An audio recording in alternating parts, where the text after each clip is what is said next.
কেটে যাচ্ছে দিন, কেটে যাচ্ছে রাত, এভাবেই তো ফুরিয়ে যাচ্ছে আপনার আমার হায়াত। করছি না আমল, করছি শুধু পাপ। কি দিব আমরা সবাই রব্বে কারিম মালিকের দরবারে জবাব? প্রিয় মুসলমান ভাই বোনেরা, কলিজার টুকরা যুবক ভাইয়েরা, মুরব্বী বাবারা, যে যেখান থেকে দেখছেন সবাইকে বলছি, কার কখন মরণ আসবে, মৃত্যু আসবে, আজরাইল এসে দরজায় নক করবে, কেউ বলতে পারে না। আসুন বাজান, সবাই মিলেমিশে আল্লাহর পথে চলি, আল্লাহর মতে চলি, আল্লাহর রাস্তায় আমরা মিলেমিশে হাঁটি। দান করতে কেউ চায় না, ভাত খেতে সবাই চায়, নামাজ পড়তে কেউ চায় না, জান্নাতে যেতে সবাই চায়।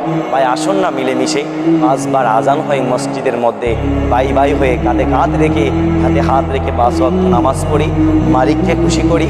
যখন আমরা মালিকের ইবাদত করব, মালিকের গোলামি করব, মালিকের খাঁটি গোলাম আমরা হয়ে যাব, আমাদের মনিব আমাদেরকে কোথায় থেকে রিজিক দিবেন, কোথায় থেকে খাবার দিবেন, পৃথিবীর কেউ কল্পনাও করতে পারবেন না।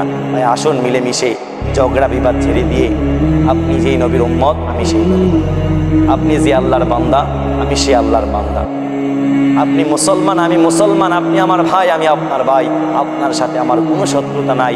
ভাই আসুন কাঁধে কাঁধ রেখে, হাতে হাত রেখে মিলেমিশে 5 ওয়াক্ত নামাজ পড়ি। আল্লাহ পাক রব্বে কারিম আমাদের সবাইকে ইসলামের সঠিক বোঝ, সঠিক জ্ঞান আমাদের সবাইকে দান করুক। ফি আমানিল্লাহ। আসসালামু আলাইকুম।